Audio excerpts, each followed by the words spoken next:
الحمدللہ آج 18واں روزہ ہے، آئندہ کل 19 ہو جائے گا اور پیر سے آخری عشرہ لگ جائے گا۔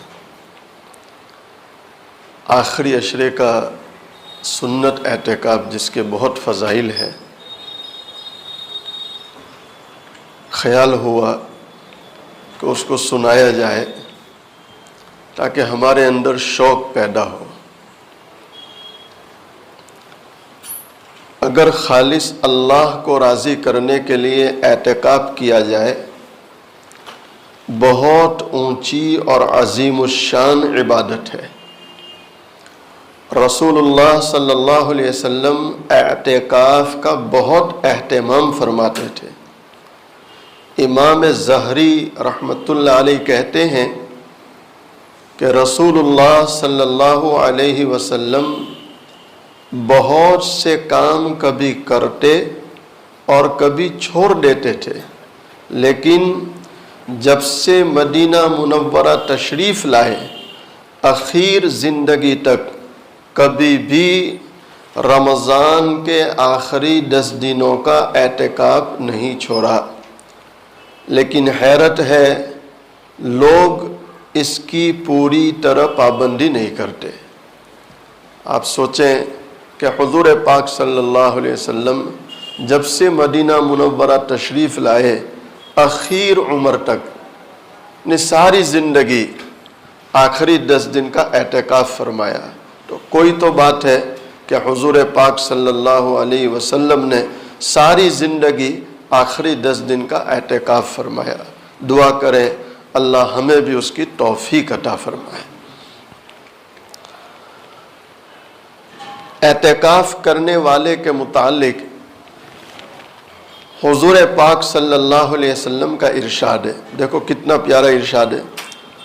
ہوا یعتکف الذنوب ویجرا لہ من الحسنات کعامل الحسنات کلھا۔ آپ علیہ السلام فرماتے ہیں اعتکاف کرنے والا گناہوں سے بچا رہتا ہے اور اس کے لیے بغیر کیے بھی اتنی ہی نیکیاں لکھی جاتی ہے جتنی کرنے والے کے لیے لکھی جاتی ہے۔ یعنی بہت سے وہ اعمال ہیں، جیسے بیمار کی بیمار پرسی، یا کسی کا جنازہ، یا اچانک کہیں کوئی حادثہ ہو گیا، جیسے کہیں آگ لگ گئی، لوگ دوڑ جاتے بچانے کے لیے، اعتکاف والا نہیں جا سکتا، لیکن اعتکاف کی برکت سے یہ سارا اجر و ثواب اس کو مفت میں مل جاتا ہے۔ اس حدیث میں اعتکاف کے 2 بڑے اہم فائدے بیان کیے گئے۔ ایک تو یہ کہ آدمی گناہوں سے محفوظ رہتا ہے، ہر وقت مسجد میں ہے تو گناہوں سے محفوظ رہتا ہے۔ ظاہر ہے آدمی جہاں بھی بیٹھتا ہے ہر طرح کے لوگوں سے سابقہ پڑتا ہے، اور پھر دنیا بھر کے قصے قضیے پیش آتے ہیں جن میں جھوٹ، سچ، غیبت، بہتان وغیرہ ضرور ہوتا ہے۔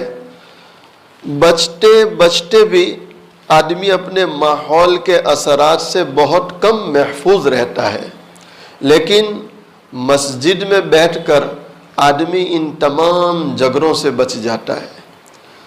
دوسری بڑی پتے کی بات یہ ہاتھ لگی کہ بہت سی نیکیوں کا ثواب بغیر کیے بھی معتکف کو مل جاتا ہے۔ حقیقت یہ ہے خدا پاک دینے کے لیے بہانے ڈھونڈتا ہے، کوئی بہانہ مل جائے اپنے بندے کو نواز دوں۔ معلوم ایسا ہوتا ہے کہ خدا نے دینے کا تو فیصلہ کر رکھا ہے، لیکن کسی نہ کسی بہانے کا اللہ تعالیٰ انتظار فرماتے۔ اعتکاف کرنے والا چونکہ بہت سے نیک کام، جنازے کی شرکت، مریض کی عیادت وغیرہ صرف اس وجہ سے نہیں کرتا کہ مسجد میں گر گیا ہے، تو کہیں بندہ یہ نہ سوچنے لگے کہ اچھا اعتکاف کیا، سینکڑوں عبادتوں اور اچھے کاموں سے رہ گیا، اس لیے خدا کریم نے بغیر کیے ہی یہ سب ثواب اس کے لیے طے کر دیے۔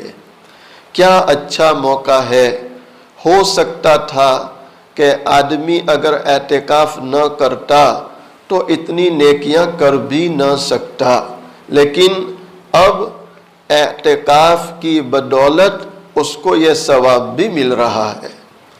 ایک اور حدیث میں حضور پاک صلی اللہ علیہ وسلم فرماتے، اعتکاف عشر فی رمضان کا حجتین و عمرتین۔ اللہ اکبر۔ آپ علیہ السلام فرماتے ہیں رمضان کے آخری 10 دنوں کے اعتکاف کا ثواب 2 حج اور 2 عمروں کے برابر ہے۔ آپ سوچیں کہ جو 10 دن کا اعتکاف کر لے اس کو 2 حج اور 2 عمرہ کرنے کا اجر ملتا ہے۔ قدر کرنے والوں کی ضرورت ہے۔ اگر کسی کام میں دنیا کا اتنا نفع تو کیا اس کا 10واں حصہ بھی ہم کو نظر آتا تو ہم خون پسینہ ایک کر کے کسی نہ کسی طرح اسے حاصل کرتے، لیکن دین کے کاموں کی ہمارے دلوں میں کوئی قدر ہی نہیں، اس لیے بڑے سے بڑا نفع سن کر بھی ہمارے کانوں پر جوں نہیں رینگتی، یعنی کوئی اثر ہی نہیں ہوتا، ایسا لگتا ہے جیسے روزانہ سنی رہے، حالانکہ اثر ہونا چاہیے، شوق پیدا ہونا چاہیے کہ انشاءاللہ ضرور کریں گے۔ ایک لمبی حدیث کا خلاصہ ہے، جو شخص اللہ کے لیے 1 دن کا اعتکاف کرتا ہے، اللہ تعالی جہنم کو اس سے زمین اور آسمان کے فاصلے سے 3 گنا دور کر دیتے ہیں۔ اللہ اکبر۔ یعنی جہنم سے اس کا گویا کوئی واسطہ ہی نہیں باقی رہتا۔ 1 دن کے اعتکاف پر اتنی فضیلت ہے کہ اس کے اور جہنم کے درمیان میں آسمان و زمین کا جو فاصلہ ہے، یہ ایک فاصلہ ہی اتنا ہے کہ طے نہیں کر سکتا کوئی، آج تک کسی کوئی ناپ نہیں سکا۔ تو ایسے 3 فاصلے کس کے؟ اعتکاف کرنے والے اور جہنم کے بیچ میں اللہ تعالیٰ کر دیتے۔ آپ سوچیں 1 دن کا اعتکاف، اللہ کا شکر ہے ہمارے یہاں 4 ساتھی ایسے ہیں جو پورے مہینے کا اعتکاف ہے۔ اب آپ سوچیں وہ کتنا اجر پا گئے، کتنی کمائی کر لی۔ اللہ تعالیٰ جو جتنا بھی وقت لے کر آیا ہے، کوئی 3 دن کے لیے نفل اعتکاف، کوئی 2 دن کے لیے، کوئی 1 دن کے لیے، کوئی پورا مہینہ، اللہ تعالیٰ ان سب کو قبول فرمائے اور اللہ تعالیٰ اپنی رضا نصیب فرمائے۔ آگے فرماتے ہیں یعنی جہنم سے اس کا گویا کوئی واسطہ ہی نہیں باقی رہتا، لیکن ہم میں سے کتنے ہوں گے جن کے دلوں میں یہ تمام فائدے اور اجر و ثواب سن کر اعتکاف کا شوق و جذبہ پیدا ہو اور وہ اس کے لیے آنے والے رمضان میں تیار ہو۔ ہمارے لیے تو آنے والا رمضان بھی نہیں، آنے والا آخری عشرہ، یعنی کتنے ایسے دوست ہیں، احباب ہیں جو یہ نیت کر لیں کہ انشاءاللہ آخری عشرے کا اعتکاف ضرور کریں گے۔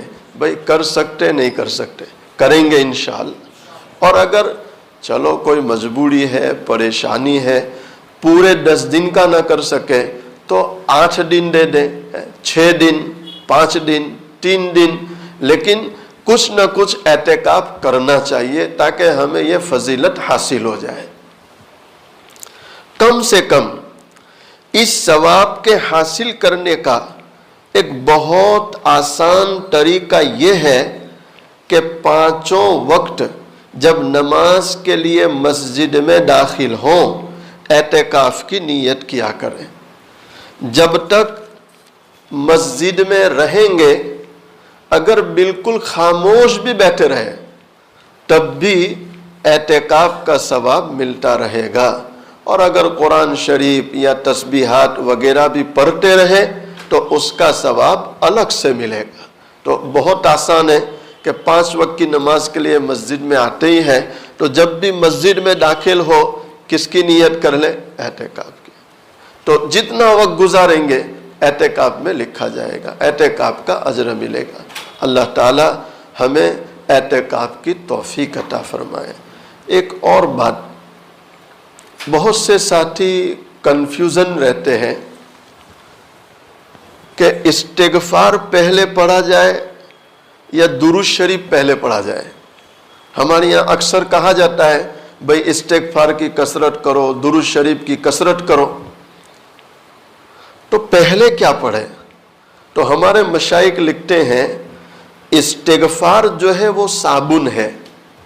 استغفار کیا ہے؟ صابن. اور درود شریف خوشبو ہے. درود شریف خوشبو. بہت پیاری مثال ہے. دیکھو کپڑا میلا ہو جائے تو پہلے صابن سے کیا کریں گے؟ صاف. جب یہ اچھی طرح صاف ہو گیا تو اب کیا لگائیں گے؟ خوشبو. معلوم ہوا پہلے استغفار پڑھے تاکہ دل کی صفائی ہو جائے. کیا ہو جائے؟ صفائی. 100 مرتبہ کم سے کم، اور اللہ توفیق دے تو 300 مرتبہ پڑھنا چاہیے. 100 مرتبہ کم سے کم، اور اللہ توفیق دے تو کتنا پڑھیں گے؟ 300 بار. جب استغفار سے فارغ ہو، اچھا استغفار میں استغفر اللہ من کل ذنب واتوب الیہ، ایک تو پورا استغفار ہے، بہتر ہے یہ پڑھے. لیکن کسی کو یاد نہیں یا جلدی ہے تو استغفر اللہ استغفر اللہ استغفر اللہ استغفر اللہ. یہ بھی اگر کوئی پڑھے گا تو وہ استغفار کرنے والوں میں شامل ہے. اللہ تعالیٰ اس کو محروم کرتے نہیں. تو پہلے استغفار، پھر کیا پڑھیں گے؟ درود شریف. اور جب صفائی ہو گئی تو درود شریف کی خوشبو چھینک دی جائے. درود شریف میں سب سے افضل درود شریف جو نماز میں پڑھا جاتا ہے درود ابراہیم. کون سا؟ درود ابراہیم. اب اگر کسی کے پاس وقت نہیں ہے، جلدی ہے، تو چھوٹے درود شریف بھی ہے، اور سب سے چھوٹا درود شریف ہے صلی اللہ علیہ وسلم. صلی اللہ علیہ وسلم. آپ تسبیح لے کر بیٹھ جائیں تو تھوڑی دیر میں 1000 ہو جائے گا. تو حضرت مفتی عبدالرشید گنگوہی رحمۃ اللہ علیہ لکھتے ہیں کہ اگر کوئی روزانہ 300 مرتبہ درود شریف پڑھ لے، کتنی مرتبہ؟ 300. تو اللہ تعالیٰ اس کو کثرت درود شریف پڑھنے والوں میں شمار کریں گے. یعنی کثرت سے درود پڑھنے والوں میں اس کا نام لکھ دیا جائے گا. اللہ تعالیٰ مجھے آپ کو ان کہیں سنی باتوں پر عمل کی توفیق عطا فرمائے. سبحان اللہ بحمدہ، سبحانک اللہم وبحمدک، نشہد ان لا الہ الا انت، نستغفرک.